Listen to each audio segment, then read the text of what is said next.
Doutora Denise Aerts, bom dia. Bom dia, Garcia.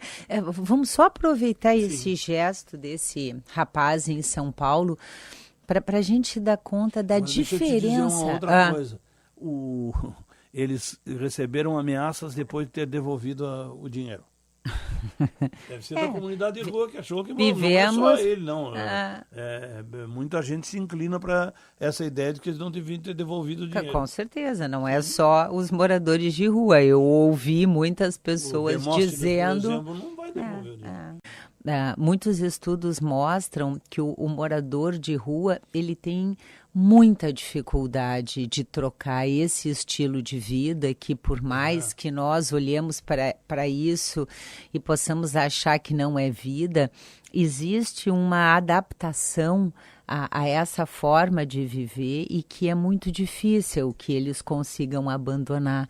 Mas o oferecimento de um trabalho, em vez de simplesmente dar dinheiro como pagamento do dinheiro que eles não ficaram para si, é sim uma ação transformadora, é uma aposta na capacidade, na potência criativa, na saúde dessas duas pessoas para que elas próprias transformem a sua vida.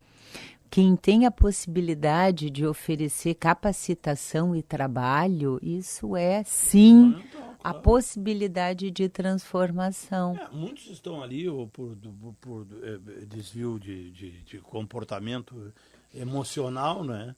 E preferem ficar ali. Eu já enfrentei. Tem alguns que realmente, estou falando para quem entende, mas tem alguns que realmente não têm condição emocional nenhuma porque estão muito adoecidos. Estão muito adoecidos. Precisaria antes um investimento importante na recuperação da saúde física e emocional, para que aí sim, saindo desse negativo, eles pudessem cuidar bem de si. O uso de drogas, em especial o uso dessas drogas pesadas, esses inalatórios que eles ficam cheirando, a cola de sapateiro e os derivados, elas produzem um dano cerebral e um dano cardíaco muito severo. Então, muitas dessas doenças mentais, elas são secundárias ao uso de drogas e a outro tipo de dependência, como o alcoolismo. Então, a gente observa que algumas pessoas que têm um diagnóstico de doença mental, como a esquizofrenia, e são usuários de droga e de álcool, quando tratados e recuperados dessa outra condição, saem desse estado de adoecimento mental. É verdade. Mas há pouco conversamos, Denise, com o professor Ivan Izquierdo e falamos a respeito de memória e esquecimento. O Izquierdo fala de um esquecimento que é um esquecimento passivo, é um esquecimento que não é aquele que a gente deseja esquecer. Esse é o esquecimento natural de um cérebro que absorve informações para além da sua capacidade de armazenamento e busca dessas informações. Mas além desse, tem um tipo de esquecimento que a gente não pode deixar de alertar os nossos ouvintes, que é um esquecimento ativo, que é a importância de esquecer, a importância de deixar passar as coisas para que a gente possa ter saúde emocional. Quantas vezes a gente fica grudado... Uma das coisas que ele falou aqui, dizendo que traumas ou pós-traumáticos e coisa e tal, o melhor mesmo é esquecer. Esquecer, mas esse esquecimento precisa ser feito a partir de um desejo do sujeito esquecer. E não é um esquecer como quando a gente aperta o delete no nosso computador e não se recupera mais aquilo. Não, é um esquecimento assim de deixar passar. Isso fica guardado em nós em algum lugar. Mas o que acontece muitas vezes é que a pessoa não quer esquecer. Ela quer ficar lembrando, enfiando o dedo naquela feridinha ali para sentir a dor. As dores emocionais, elas são muitas vezes muito fortes e se transformam em sofrimento. E esse sofrimento impede que a gente esteja disponível para viver o momento que a gente tem, que é o presente. E é bom que o nosso ouvinte se dê conta que quando a gente fala em esquecer, não é só esquecer o que foi doído, o que foi difícil. Não, é esquecer também o que foi bom. Porque nós nos agarramos a boas lembranças.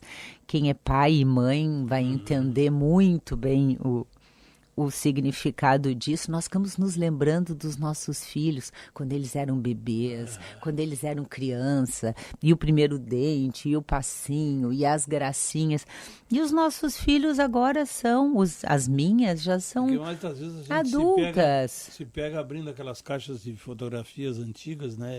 Mas a gente só... Aquele é um exercício bom de É memória, bom, porque e a gente... Eu não tenho nenhuma fotografia de perna quebrada. Não, e a gente só lembra o que a gente pôde esquecer. Sim. Então, isso é o bacana. A lembrança é trazer ao presente, trazer à consciência um fato que ficou para trás. Mas tem gente que não pode lembrar porque não esquece. Está presentificando e fica comparando os filhos. E diz para os filhos, fulano, quando tu eras pequeno, quando tu eras jovem, tu estava sempre me beijando, me abraçando, estava perto de mim. Agora passou uma semana e tu não me telefona. Ou tu vem na minha casa e tu não me abraça. E aí essa pessoa, ela fica presa ao filho que ela ama, mas que não existe. Não existe mais. E deixa de amar o filho que existe.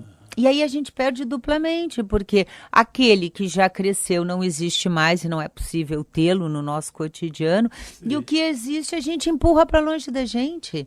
Quer dizer, é um péssimo negócio que a gente faz quando a gente não pode se permitir esquecer. Então, esquecer é muito importante. Esquecer é nos dar condições para que a gente possa viver o presente com espaço no cérebro para desfrutar desse presente. Inúmeras pessoas enfrentaram situações difíceis, perderam pessoas importantes muito cedo, foram maltratadas, foram abusadas, inclusive, ou viveram em condições materiais muito adversas.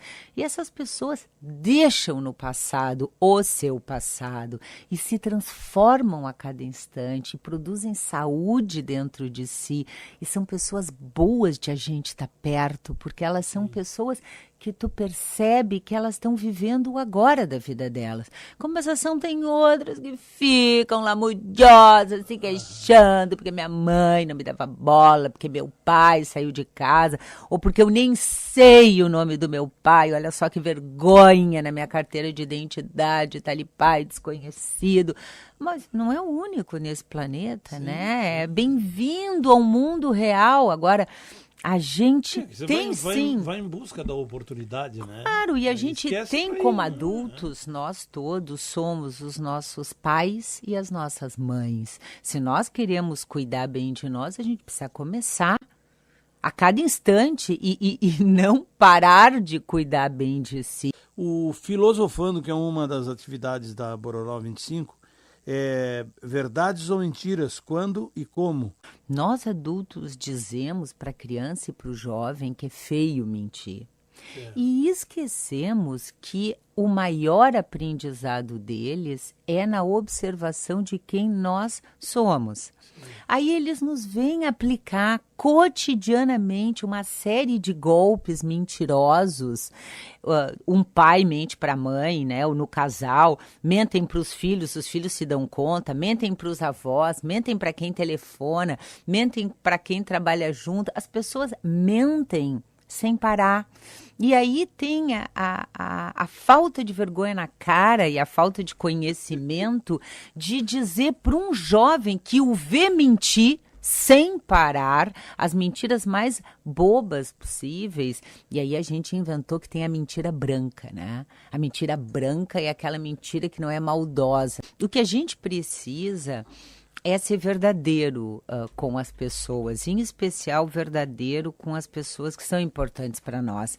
E ser verdadeiro não é ser um sincericida, né, João? Isso é muito importante que o nosso ouvinte sublinhe no que está escutando.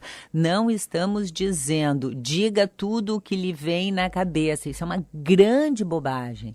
Nem responda todas as perguntas que lhe fazem. Também não. A gente tem o direito a permanecer em silêncio. Na maioria das vezes, o silêncio é um recurso promotor e protetor da nossa saúde que a gente não deve abrir mão. A gente abre a boca e tende a dizer besteira. Então, assim, não ache que porque alguém lhe perguntou algo que você tem que responder, e muito menos que a sua resposta vai fazer grande diferença nesse planeta. Não. Tristemente não. Então, escolha o que vai dizer e não use das suas verdades como se elas fossem uma arma para sair ferindo o outro. Se nós não formos capazes de cuidar bem de nós e escolhermos as verdades ou as mentiras que nós vamos dizer e quando e como vamos dizer essas coisas, não há como produzir uma vida saudável. Não há. Nós não dizemos o que pensamos impunemente. Tem um preço para as nossas verdades, assim como tem um preço para as nossas mentiras. E o nosso convite então, é esse. Venha discutir conosco esse tema. Isso. Muito bom. Você pode entrar em contato e fazer a sua inscrição no contato@bororó25numeral.com.br ou no telefone 3346-6171. Repito, 3346-6171.